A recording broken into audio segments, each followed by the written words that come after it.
जय जगन्नाथ। मुझे डिमिरी ग्राम्य कमिटर जन सभ्य आमर डिमिरी ग्राम 16 जनिया कमिटी गोटे गठन करा मो पूर्व तो सभापति महोदय कहते आम प्रस्ताव नहीं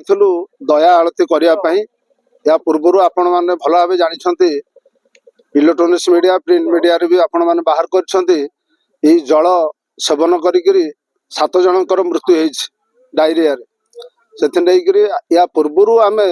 ग्रामवासी माने धान आदाय करी सेतेबेले नई बढ़ी मेलाणी दि जाऊला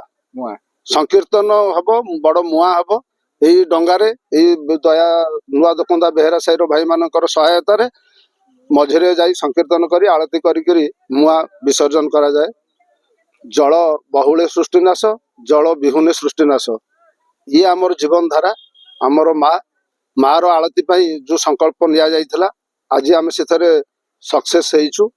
आमको सहयोग करथिले आईआईसी कणास एडिशनल तहसीलदार महोदय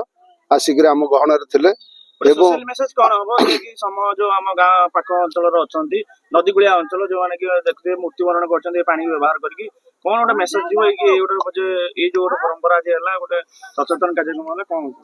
प्रभाव पड़ो अंचल साधारण आमर जतक नईकूलिया ग्रामवासी दया नदी उपर समस्त निर्भरशील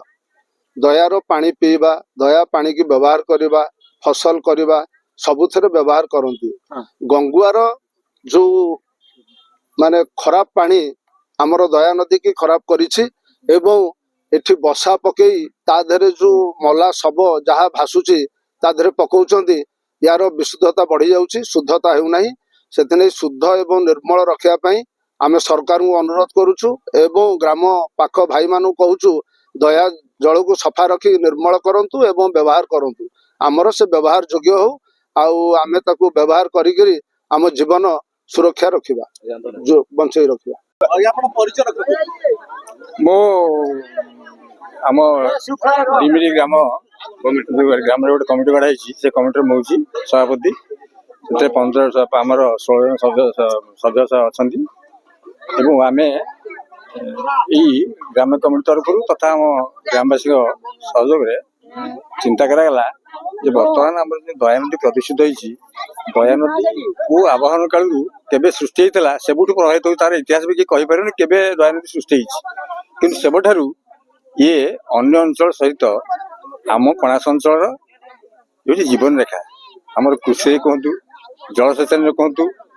विपणन कहतु नौवाणिज्य कहतु प्रत्येक थे दया नदी अंगांगी जड़ित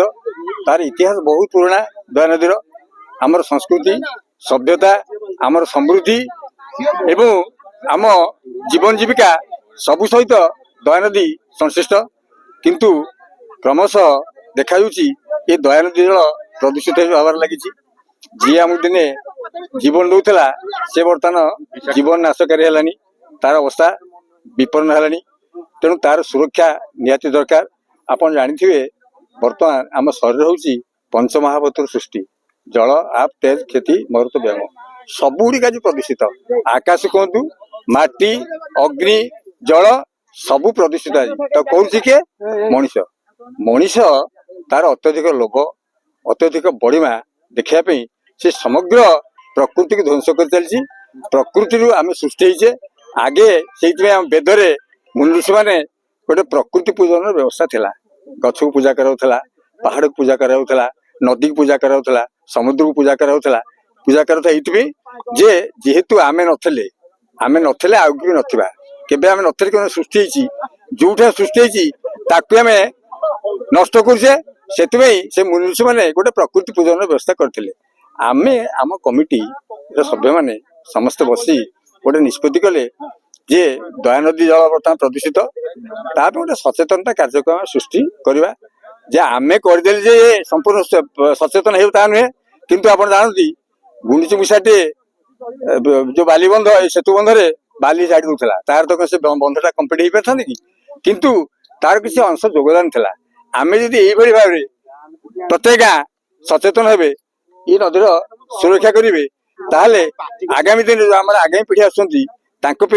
ये जल आ जहर न ये अमृत हम यही चिंता रखी गोटे आध्यात्मिक पवित्र आध्यात्मिक आम सहित आम ये ସଚେତନତା କାର୍ଯ୍ୟକୁ ଯୋଡ଼ି ଦେଇ এই କାର୍ଯ୍ୟକ୍ରମଟି ଆଜି କରିଥିଲୁ। ଏଥିରେ ଆମ ଗ୍ରାମ ଆମ ପାଖାପାଖି ଗ୍ରାମ ଏଠି ଯୋଉଠି ହଉଛି ଏ ନୂଆ ଦୋକନ୍ଦା ସେ ଗ୍ରାମ ବିଶାଳପଡ଼ା, ଜଳିଆପଡ଼ା, ଗାଣ୍ଡପଡ଼ା, ବେଣାଙ୍ଗା, ଆମ ପାଖାପାଖି କଣାସ ଏ ସମସ୍ତ ଗ୍ରାମର ଗ୍ରାମବାସୀମାନେ ମୁରବୀମାନେ ସହଯୋଗ କରିଥିଲେ, ଆର୍ଥିକ ସାହାଯ୍ୟ ବି ଦେଇଥିଲେ। ତେଣୁ ଏ କାର୍ଯ୍ୟଟି